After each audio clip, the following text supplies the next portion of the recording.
Di kota kecil bernama Wringin Sari, malam selalu datang lebih cepat.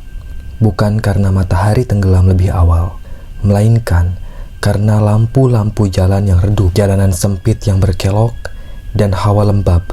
Di sudut pasar malam, tepat di dekat gang sempit yang menuju bantaran sungai, berdiri sebuah gerobak mie ayam dengan cat terkelupas dan roda berdecit.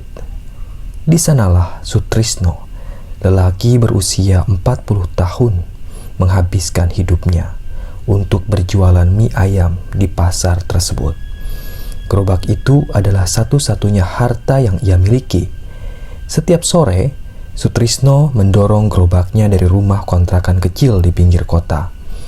Rumah itu hanya terdiri dari satu ruangan sempit, dapur kecil tanpa ventilasi, dan kamar mandi dengan dinding berlumut. Di dapur itulah ia merebus mie, memotong ayam. Seringkali dagangan Sutrisno itu sepi. Sebenarnya tidak ada rahasia dalam masakannya, tidak ada resep turun-temurun. Ia hanya mengikuti apa yang bisa ia pelajari dari sesama pedagang. Hasilnya selalu sama, mie ayam yang biasa saja dan bisa dibilang tidak enak. Pembeli datang 1-2 orang, lebih sering hanya lewat tanpa berhenti. Kadang ada yang mencicipi lalu tidak kembali. Sutrisno tahu bahwa mie ayam miliknya itu biasa-biasa saja, tapi ia tidak punya pilihan lain. Ia harus tetap berjualan. Istrinya juga sakit-sakitan, anaknya putus sekolah, dan utang di koperasi semakin menumpuk. Setiap malam ia menghitung uang receh dengan tangan gemetar, berharap jumlahnya cukup untuk membeli beras di esok hari. Nah, pada suatu malam, pasar malam sepi, Sutrisno tetap bertahan di balik gerobaknya. Dia duduk menunduk sambil menutup panci kuah yang nyaris dingin. Ia hampir menyerah dan berniat pulang lebih awal ketika seorang laki-laki tua muncul dari arah gang gelap di samping pasar. Laki itu tampak misterius. Sutrisno belum pernah melihat sosok laki-laki itu sebelumnya. Dia berjalan perlahan. Pakaiannya hitam lusuh, wajahnya tirus dengan mata cekung, dan rambutnya panjang beruban. Tak ada payung, tak ada ekspresi tergesa. Langkahnya tidak menimbulkan suara di genangan air. Ia berhenti tepat di depan gerobak. Sutrisno mengangkat kepala, hidungnya mencium bau aneh. Bau yang campur amis dan tanah basah. Bau itu tidak berasal dari pasar, tidak pula dari selokan. Bau itu seperti daging mentah yang terlalu lama disimpan. Lelaki tua tersebut memesan mie ayam. Sutrisno langsung memasak. Tangannya bekerja otomatis. Saat kuah dituangkan ke mangkuk, ia melihat sesuatu yang membuat dadanya tercengang. Kuah yang biasanya bening pucat malam itu terlihat pekat, sedikit berminyak, dan aromanya lebih tajam. Bau ayam bercampur sesuatu yang sulit dijelaskan. Tapi aroma itu sangat lezat, tidak seperti biasanya. Lelaki tua tersebut makan tanpa suara. Setiap suapan ditelan perlahan. Matanya terpejam seolah menikmati sesuatu yang sangat berharga. Setelah mangkuk kosong, ia meletakkan uang di atas meja. Uangnya lebih banyak dari harga semangkuk mie ayam. "Saya akan kembali," ucap lelaki itu dengan singkat. Sejak malam itu, sesuatu telah berubah. Keesokan harinya, Sutrisno memasak seperti biasa. Bahan-bahan sama, takaran sama. Namun, saat ia mencicipi kuahnya, lidahnya merasakan perbedaan yang jelas, gurih dan nikmat. Ayamnya terasa lembut dan kaya rasa. Ada sensasi hangat yang menyebar hingga tenggorokan. Ia terkejut. Ia yakin tidak melakukan apapun pada mie ayam itu. Dan saat ia mangkal di pasar, pembeli berdatangan dengan sangat ramai. Satu orang mencoba, lalu memanggil temannya. Dalam waktu 1 jam, antrean terbentuk. Orang-orang berdiri berdesakan di depan gerobaknya. Padahal, gerobak mie ayam lain di sekitar pasar tetap sepi. Beberapa pembeli berkata mie ayamnya beda, lebih enak, lebih nagih.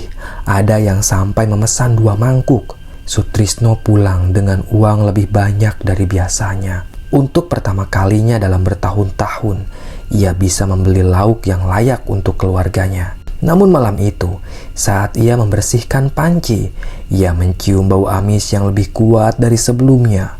Bau itu melekat di dapurnya, bahkan tercium di tangannya dan juga pada pakaiannya. Aromanya sangat nikmat dan lezat, menggugah selera. Malam berikutnya, lelaki tua itu kembali. Ia berdiri di depan gerobak tanpa mengantri. Anehnya, orang-orang di belakang lelaki tersebut tidak protes, seolah tidak menyadari kehadiran si lelaki tua. Sutrisno menyajikan mie ayam dengan tangan gemetar. Lelaki tua tersebut tidak langsung makan. Ia menatap Sutrisno lama, lalu tersenyum tipis. "Kau sudah merasakan hasilnya ya?" kata si lelaki tua itu. Malam itu setelah pasar tutup, lelaki tua tersebut meminta Sutrisno mengikutinya. Sutrisno pun menuruti lelaki itu. Mereka berjalan menyusuri gang sempit di pasar, melewati rumah-rumah kosong, hingga sampai di sebuah bangunan tua bekas penggilingan padi. Bangunan itu sudah lama ditinggalkan, dindingnya retak, pintunya nyaris roboh, dan bau busuk menyelimuti area sekitarnya. Di dalam bangunan itu, cahaya lampu minyak menyala redup. Di tengah ruangan terdapat sesajen, kepala ayam, bunga layu, dan mangkuk berisi cairan hitam kental. Laki tua tersebut bukan manusia biasa. Sutrisno menyadarinya. Ternyata yang ada di hadapannya itu adalah pesugihan. Sutrisno langsung ditawari pesugihan oleh lelaki tua itu. Syaratnya sederhana, namun mengerikan. Mie ayam Sutrisno akan selalu laris, rasanya tidak akan tertandingi. Uang akan datang tanpa henti, namun sebagai gantinya, ia harus memberi tumbal secara berkala, bukan sekaligus. Perlahan, tumbal itu harus dekat dengannya dan harus diserahkan dalam keadaan utuh. Korban tumbal tersebut haruslah orang yang tidak dikenal Sutrisno. Artinya bukan sanak keluarga. Sutrisno tidak bertanya lagi. Ia sudah tahu artinya apa. Ketakutan dan kebutuhan bertarung di dalam dadanya. Ia memikirkan istrinya yang terbaring lemah, anak-anaknya yang berhenti sekolah, utangnya yang menumpuk. Akhirnya ia mengangguk. Ritual dilakukan malam itu juga. Sutrisno diminta mencelupkan tangannya ke dalam cairan hitam di mangkuk. Cairan itu lengket dan dingin. Saat tangannya diangkat, ia melihat bekas luka tipis di pergelangan tangannya. Semenjak ritual itu, gangguan mulai muncul. Setiap malam, dapur sempitnya dipenuhi bau amis yang menyengat. Kadang terdengar suara air menetes padahal keran tertutup. Di sudut dapur, ia sering melihat bayangan bergerak cepat lalu menghilang. Panci kuahnya tidak pernah benar-benar dingin. Bahkan setelah kompor dimatikan, pembeli semakin ramai, bahkan terlalu ramai, sampai Sutrisno kewalahan. Orang-orang datang dari luar kota, ada yang rela menunggu berjam-jam. Beberapa terlihat pucat dan linglung setelah makan, ada yang muntah di gang sempit pasar. Namun keesokan harinya kembali lagi, seolah lupa dengan kejadian sebelumnya. Tumbal pertama diambil tanpa peringatan. Seorang anak jalanan yang sering membantu mendorong gerobak Sutrisno menghilang tiba-tiba. Tidak ada yang mencarinya, tidak ada yang peduli. Malam setelah anak itu hilang, mie ayam Sutrisno terasa lebih lezat dari biasanya. Kuahnya lebih kental, ayamnya lebih empuk. Sutrisno menangis sendirian di dapur. Muntah berkali-kali, tapi tetap berjualan keesokan harinya. Rasa bersalah menghantui Sutrisno, namun uang terus datang. Rumahnya diperbaiki, utangnya lunas, istrinya mulai membaik. Namun setiap keberuntungan selalu diikuti mimpi buruk. Dalam tidurnya, ia melihat panci besar berisi mie yang berubah menjadi usus manusia. Ia terbangun dengan bau amis yang memenuhi kamar. Singkat cerita, tumbal berikutnya harus dikorbankan. Lelaki tua itu pun muncul dari cermin dapur. Wajahnya lebih jelas, matanya hitam pekat tanpa ada corak putih. Ia tidak berkata apa-apa, hanya tersenyum sambil menunjuk foto keluarga yang tergantung di dinding. Sutrisno menjerit, keringat dingin mengalir. Ia tahu pesugihan ini belum selesai. Ia tahu harganya harus dibayar semakin mahal. Dan ia tahu, cepat atau lambat, tumbal itu akan semakin dekat.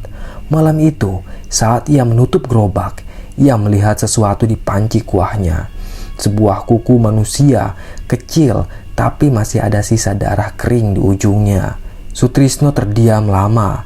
Di luar, antrean pembeli masih mengular panjang sekali, memanggil-manggil nama Sutrisno, meminta semangkuk mie ayam yang tak pernah mereka ketahui asal-usul rasanya. Dan dari gang gelap di samping pasar, terdengar suara langkah kaki yang sangat ia kenal. Langkah kaki itu berhenti tepat di belakang gerobak. Sutrisno tidak langsung menoleh. Tubuhnya kaku, bau amis semakin kuat, bercampur dengan aroma mie yang menggoda. Dua bau yang seharusnya tidak pernah menyatu, namun kini menjadi satu kesatuan yang tidak bisa dipisahkan. Pelan-pelan ia menoleh, tidak ada siapa-siapa. Gang itu kosong, hanya genangan air hujan dan lampu jalan yang berkedip-kedip lemah. Namun Sutrisno tahu langkah itu bukanlah halusinasi. Ia bisa merasakannya di tengkuk, seperti hembusan napas dingin yang terlalu dekat. Ia menutup gerobak dengan tergesa-gesa, mendorongnya pulang sambil sesekali menoleh ke belakang. Malam itu dia tidak bisa tidur. Di kamar sempitnya, dia terus melamun dan seperti menyesali apa yang telah ia perbuat. Ada bunyi gesekan di langit-langit, seperti kuku menyeret kayu.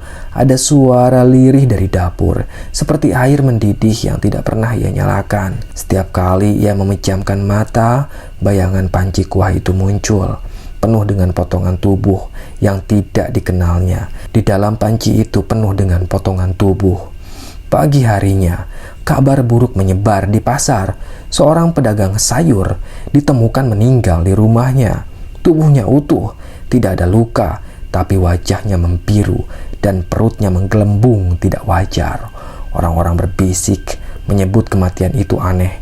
Namun, Sutrisno tidak perlu mendengar detailnya. Saat ia membuka panci kuah di dapur, ia mencium bau yang sama seperti malam sebelumnya. Hanya saja kali ini lebih tajam. Dan tentu rasanya semakin sempurna. Ia muntah di sudut dapur, memegangi perutnya sendiri yang terasa melilit. Yang dilihat Sutrisno di dalam panci itu penuh dengan potongan manusia yang menjijikan. Tapi saat dicicipi oleh pelanggan, malah semakin nikmat dan lezat. Sutrisno memang kejam. Dia sudah dibutakan oleh uang. Setiap kali Sutrisno dagang, pasti mie ayamnya ludes. Orang-orang malam itu berdesakan. Beberapa wajah terlihat asing. Ada yang datang dengan mata cekung, kulit pucat, dan tatapan kosong. Mereka berdiri dalam antrean, tidak berbicara, tidak menoleh, hanya fokus pada gerobak mie ayam Sutrisno. Gerobak lain nyaris tidak ada pembeli. Sutrisno bekerja tanpa henti, tangannya cekatan, namun pikirannya kacau. Ia merasa seperti mesin. Setiap mangkuk yang ia sajikan terasa seperti potongan dosa yang ia lakukan. Kemudian, seorang wanita paruh baya pingsan setelah menghabiskan satu mangkuk. Orang-orang panik sesaat, lalu kembali mengantre, seolah tidak terjadi apa-apa. Wanita itu dibawa pergi. Sutrisno tidak pernah tahu nasibnya. Malam semakin larut. Saat pasar mulai sepi, lelaki tua itu kembali muncul. Kali ini tidak berjalan dari gang, melainkan berdiri begitu saja di sisi gerobak setelah muncul dari bayangan lampu. Sekarang wajahnya lebih jelas. Wajahnya berkeriput dan senyumnya terlalu lebar untuk wajah manusia. Senyumnya tidak wajar, bahkan sudut mulutnya sampai mendekati telinga. Ia tidak berbicara, ia hanya menatap panci kuah yang masih mengepul. Di permukaan kuah itu, Sutrisno melihat bayangan lain, bayangan orang-orang yang ia kenal, tetangga, pelanggan, bahkan anaknya sendiri. Sutrisno menutup panci dengan kasar, dan tiba-tiba saja di samping Sutrisno tampak sosok pocong yang sangat besar. Pocong itu kira-kira 2 kali lebih tinggi dari tubuh Sutrisno. Bau busuk menguar. Sutrisno menoleh ke belakang dan dia kaget saat melihat sosok pocong di belakangnya itu. Segera Sutrisno beranjak dari pasar tersebut, mendorong gerobaknya. Sementara itu, sosok pocong masih berdiri di sana. Pocong itu menatap Sutrisno yang pergi dari pasar. Setibanya di rumah, Sutrisno melihat istrinya mulai mengigau. Dalam tidurnya, perempuan itu menyebut nama-nama orang yang sudah meninggal. Kadang ia menyebut mie ayam, kuah panas, dan panci besar, serta dia menyebut nama pocong. Sutrisno mengguncangkan tubuh istrinya. Ia ketakutan. "Bu, sadar bu, bu," ucap Sutrisno. Sebenarnya, Sutrisno ingin berhenti. Ia ingin membuang gerobak itu ke sungai. Namun, setiap kali niat itu muncul, sesuatu terjadi. Uang tiba-tiba datang. Ada pelanggan yang memberi tip besar. Ada yang menawarkan kerjasama. Setiap jalan keluar selalu tertutup, digantikan jalan yang lebih menuju kegelapan. Suatu malam, anaknya tidak pulang. Anak laki-laki itu biasa bantu-bantu di rumah setelah pulang dari sekolah.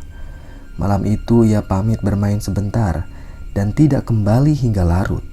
Sutrisno mencari kesana kemari. Hujan turun deras, jalanan licin, namun lampu-lampu rumah mulai padam satu persatu.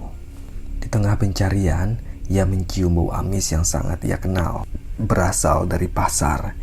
Ia berlari ke sana. Pasar sudah tutup, gelap, hanya satu lampu menyala di dekat bekas penggilingan padi. Dari dalam bangunan tua itu terdengar suara air mendidih dan bunyi seperti mie yang direbus. Sutrisno masak dengan langkah gemetar. Di tengah ruangan, panci besar yang tidak pernah ia miliki kini berdiri di atas tungku tanah.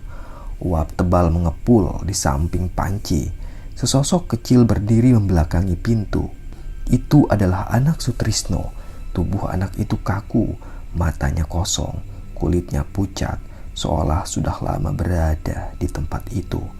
Sutrisno berteriak memanggil namanya, namun suara itu tertahan di tenggorokan. Dari balik uap, lelaki tua itu muncul. Wajahnya kini berubah, rahangnya terbuka lebar. Di dalam mulutnya terlihat barisan gigi-gigi kecil, runcing berlapis-lapis. Ini adalah syarat yang sesungguhnya. Sutrisno jatuh berlutut. Air mata mengalir tanpa suara. Ia memohon, ia berjanji akan berhenti, akan menutup usaha. Dia akan kembalikan semua uang. Namun makhluk itu hanya tertawa. Suara tawanya seperti air mendidih yang tumpah ke tanah. Malam itu Sutrisno masih selamat, bukan karena belas kasihan, melainkan karena waktunya belum tepat. Anaknya ditemukan pagi hari depan rumah. Anak itu pingsan tanpa luka, tanpa ingatan tentang malam itu. Namun sejak kejadian tersebut, anak itu berubah. Ia sering menatap kosong ke arah dapur. Kadang ia tersenyum sendiri saat mencium aroma mie ayam. Sutrisno tahu itu adalah tanda buruk. Barangkali ada makhluk halus di dalam anaknya Sutrisno. Hari-hari berikutnya, pesugihan menuntut lebih cepat. Tumbal tidak lagi menunggu. Orang-orang di sekitar Sutrisno mulai sakit. Tetangga meninggal mendadak. Pelanggan hilang tanpa kabar. Setiap kematian membuat mie ayamnya semakin terkenal. Media lokal mulai meliput, antrean mengular hingga jalan raya. Sutrisno tidak lagi sanggup menghitung berapa mangkuk yang ia jual.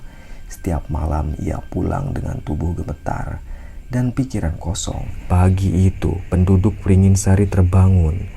Mereka mendengar kabar yang sangat menyedihkan.